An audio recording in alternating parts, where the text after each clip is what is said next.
Love, I love you. Agay! Samot nagnay mo sa wak. Impasa. Matso yun. Kining tanan para sa imo.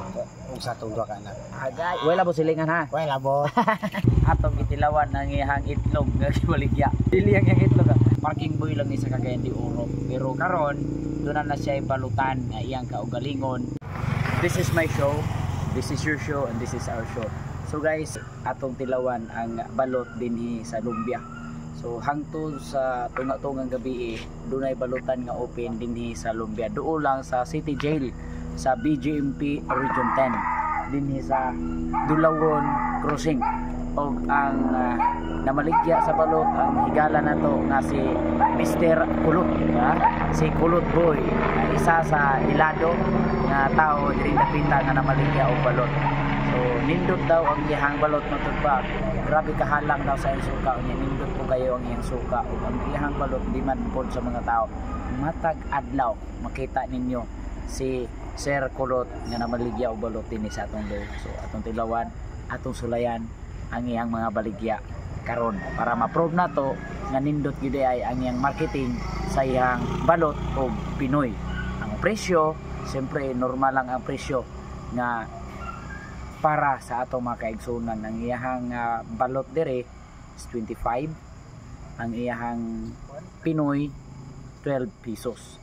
Kini nga presyo para lang sa tanan. So pangmasa ang dating sa iyang presyo. So tana atong dilawan.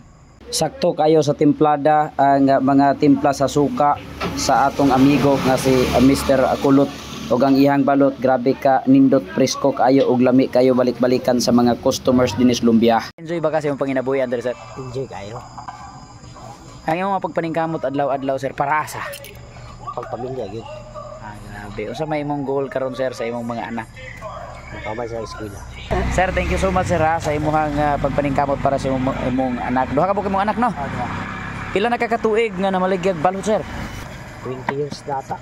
16 years mo ko sugid. 33 na ko. Daghan nagikayo di ay tao imong ipakaon ba? Si Sir Kulot ato yung naduulan karon atong nahikap ang iyang kabukugan. Atong itilawan ang iyang itlog nga gibaligya. Dili ang iyang itlog ang iyang gibaligya. So na-enjoy ta ato po ni grab opportunity nga wala kayo customer karon kay nahuman na sa nagkaon. Nga ato yung naduulan og istorya si Sir Kulot.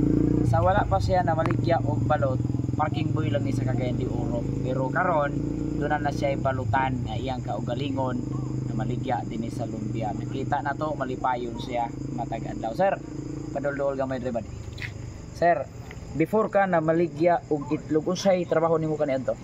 Parking boy ug kwan kanang dispatch. Parking boy dispatch. Dispatcher. Pila ka katuig bana-bana nimo? Takit to sir kay. Kapit pa. So ngano nakahuna-huna man ka nga mo intra kag balot? Mas okay ang income. Mas okay ang income. Sa una ikaw ba nagluto sir o dili? Para. Sa pagsugod nimo ikaw na mismo. Okay. Hangtod karon wala ka nag-hire og mangluto ay. Ikaw yun. Nag-enjoy ka sa imong pagluto sir. Enjoy kayo. Samot nagnay mo asawa. Impasa. Matso yun. Sir, unsa may imong ikasulti ngadto sa imong asawa sa imong pagpaningkamot? Kining tanan para sa imo. Kung sa itong 2 ka anak. Agay, wala po silingan ha. Wala bo. Kung nilabot sa bahin. So guys, nga na ang atong mga kaigsuunan. Simple, pobre lang, pero nanginabuhing patas sa kadaplinan nga dapat natong suportahan ang simple nilang panginabuhian. Dili kinahanglan nga dato ta, ang importante malipayon ta sa ato ang gibuhat o gibuhin nato atong pamilya pinaagi sa maayo, pinaagi sa patas nga pakigaaway sa panginabuhian adlaw-adlaw. So guys, para sa tanan sa atong mga viewers, sa atong mga followers sa GPT Show, kini nga mga kaigsuonan nato ang dapat natong i-appreciate ug dapat natong tabangan.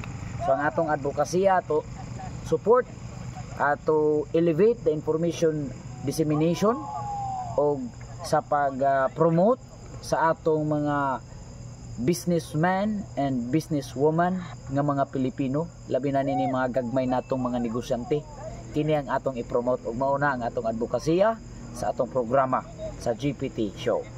Ito nga tilawan no, halak kayo ang iyang suka. Then nindot kayo ang timplada sa iyang suka. Then sa amo nang ginaingon ang presyo niya patas lang para sa tanan. o dili masad pwede mamaligya kang walay ginansya.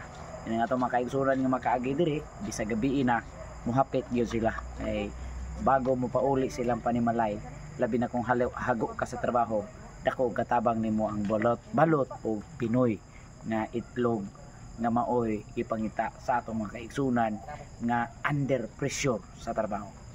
Hangtod sa sunod gayon, ayaw kalimot like, share and comment sa atong vlog.